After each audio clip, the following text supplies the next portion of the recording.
बुंदेलखंड गांव में हरिया नाई का काम किया करता था। पूरे गांव में बस वही एक नाई था। इस वजह से हमेशा इतना कर रहता था। पूरे गांव चाहे कोई भी फंक्शन हो या किसी की शादी हो या किसी का मुंडन हो, सब हरिया को ही बुलाकर अपना बाल कटवाते थे। लोग अपने अपने बाल चाव से हरिया से कटवाते। जिनके पास पैसे होते वो उसे पैसे दे दिया करते और जिनके पास अनाज होते थे तो उन्हें अनाज दे दिया करते थे। अम्मी वो देखो हरिया चाचा अपनी साइकिल से आ रहे हैं। हाँ तू भी अपने बाल कटवाने आज दिखाई दे रहा है, ना जाने फिर कभी इस गांव में आएगा। अरे क्यों चिल्ला रहे हो बच्चे पर, मैं हर इतवार तो आता ही हूँ ना। हर बार आते हो तो मेरे बच्चे के बाल इतने बड़े कैसे हो जाते हैं।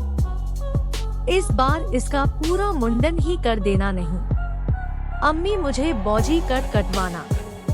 हरिया उस महिला से बातें कर ही रहा होता है कि वहाँ महिला का पति राधे श्याम आ जाता है। लोरिया भाई मुझे पहचाना तो हमेशा अब अरे जय सियाराम, अरे मेरा नाम गुला देशा बहरिया। ओ अच्छा, अरे मेरी एक शंकर भाई, अरे तो जाओ जाकर बजाओ। क्या मेरे पास क्यों खड़े हो? अरे बाप दिल, तुमसे बात करना ही बेकार है। मैं तो ये कहने आया था कि गांव में बीमारी की वजह से सबके बाल झड़ रहे हैं यार, अच्छे खासे मुस्टंडे टकले हो रहे हैं और तुम होगी यहाँ तुम्हें मजाक सूचना। अरे क्या बकवास है ये सब। जो जाकर गांव की हालत देखो। जैसे ही गांव के चौराहे पर गया उसे लड़के, बच्चे और कुछ बच्चियां रोते हुए नजर आई। मेरी शादी होने वाली थी और मैं गंजा हो गया। हे भगवान, ये सब मेरे साथ क्यों किया? अरे ये कैसे विस्तार है, बड़ी है भगवान। हमारे गांव में किसी के बाल ही नहीं बच रहे हैं। या देखो तो ये सब क्या हो रहा है। आधे से ज्यादा गांव के बच्चे और लड़कों के बाल चले गए। भाई कुछ बुरे थे, पूरे देखकर पता ही नहीं चल रहा है असली बुरे हैं या कंकाल बिठा दिया है गांव में। और शुक्र है कि बहस गांव का नहीं हूँ, वरना मेरे बच्चे को जे बाल भी चले जाते। लेकिन ये सब हो क्यों रहा है? अरे हम गांव के हाकिम बाबा के पास जा रहे हैं, उनसे ही पता चलेगा कि क्या हुआ है पूरे गांव को और इसका समाधान क्या है। सारे ही मिलकर हकीम के पास जाते हैं। वहां जाकर हरियाणा को नजर आता है कि आसपास के सभी गंजे वहां मौजूद हैं। हकीम साहब ये देखिए, पूरा गांव और पूरा शहर गंदा होता जा रहा है। लोगों के सिर पर बाल टिकी नहीं रहे। लोग समझ नहीं पा रहे हैं कि मुंह कहाँ तक बोए। अरे हरिया, ये मजाक का समय नहीं है भाई। यहाँ पर आए हुए लोग बहुत तकलीफ में हैं। अरे तो का उपाय आप ही बता दीजिए ना। गलती गांव वालों की ही है ना, तो यह समय पर खाना खाते हैं तो ऊपर से मिलावट का खाना खाते हैं। ये सब उसे मिलावट के खाने की वजह से ये सब हो रहा है।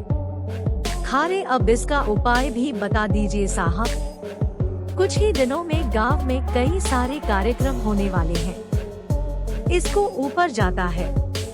हरिया के खून में उसके पुरखों की कला दौड़ रही है। मैं कुछ समझ नहीं पाया। हकीम साहब अब क्या कहना चाहते हैं? और तुम्हारे पुरखों की एक किताब मेरे पास रखी हुई है जिसमें सारी कलाएं लिखी हुई है। जो भी गांव में समस्या है उसे तुम चुटकी बजाकर ठीक कर सकते हो, बस सावधानी बरतनी होगी। हकीम के इतना कहते ही हरिया हवे में आ गया और सारे गांव वालों को अपने घर और अपनी नाई की दुकान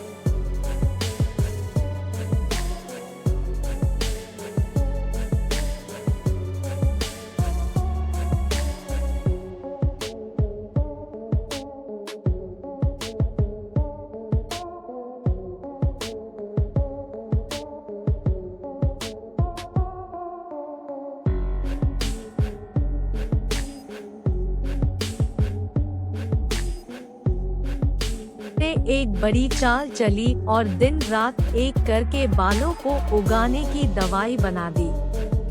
सुनो, ये जो दवाई मैंने बनाई है इससे समाज के लिए फायदा तो है ही, लेकिन इससे मेरे फायदे भी होंगे। अरे ये ज्यादा बातें ना करो और हकीम की बधाई भी दबा दो। अरे ऐसे ही थोड़ी तुम्हें इसके पैसे देने पड़ेंगे। कैसे पैसे भाई? अरे मैं तुम्हें उल्लू देखता हूँ क्या, तुम्हें फ्री में दवाई दे दूँ? अरे किसी बच्चे का मुंडन थोड़ी है जो सस्ते में पटा रहे हो। जो चाप अपनी जेब ढीली करो। चलो ये तो सरासर अन्याय है। बच्चे के बाल बचाने के लिए पैसे देने होंगे हमें। अरे तुम्हें लेना है, दोनों भाड़ में जाओ। हरियाणा की बात सुनकर सारे गांव वाले दुखी हो गए। जिनके पास पैसे थे उन्होंने उस दवाई को अपने बालों में लगाकर अपने बालों को बढ़ा लिया। मेरे बच्चे के बाल 2 बड़े खूबसूरत आए हैं। भगवान उस हरिया का भला करे। क्या करे? बोला हरियाणा पूरे 10,000 रुपए ले लिए हमसे।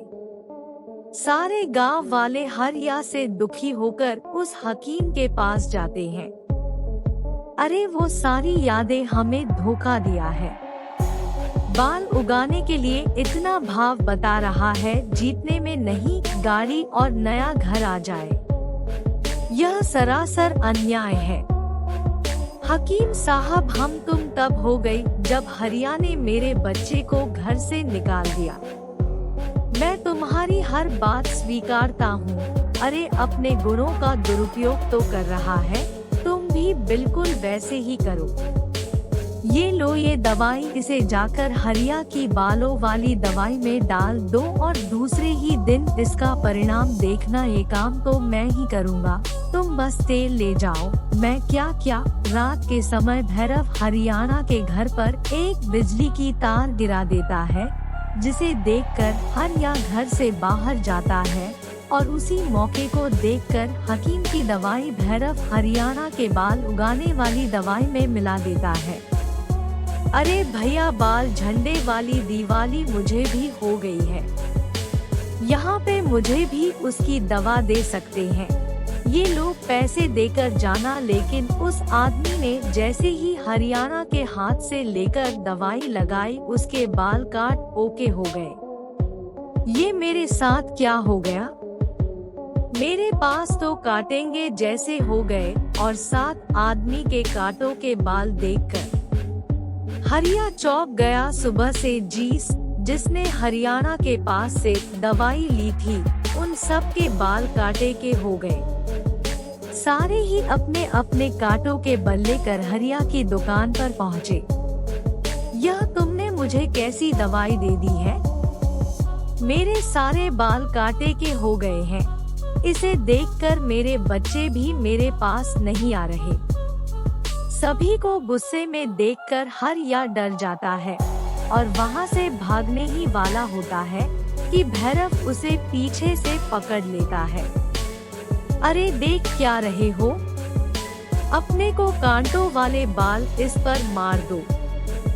भैरव की बात सुनकर सबने अपने अपने कांटों के बाल हरिया पर मारने शुरू कर दिए।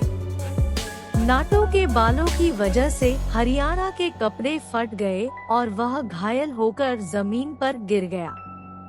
अरे मुझे माफ कर दो यार, मुझे वो बहुत बड़ी गलती हो गई मुझसे। पर हकीम आए और कहने लगे इसे इसके बढ़ाव की सजा मिल गई है, जिनके बाल कांटों जैसे हो गए। वो ये वाली दवा की वजह से हुए हैं। इस दवाई से मेरे बाल कहीं और ना बढ़ने लगे। ये कांटों के बाल अब मुझे चुभने लगे हैं। मेरो इसे जाकर सारे गांव वाला ये है असली उपचार, जड़ी बूटी से बनी हुई। इसे बिल्कुल मुफ्त में बांटना, सबके बाल पहले जैसे हो जाएंगे और सारा संकट दूर हो जाएगा। हकीम से दवाई लेकर उन्होंने कांटों के बल पर लगाए। देखते ही देखते सबके बाल साधारण हो गए। हरियाणा के इस चाल की वजह से सारे गांव वालों ने हरियाणा को गांव से निकाल दिया। अब सारे गांव वाले खुशी खुशी रहने लगे।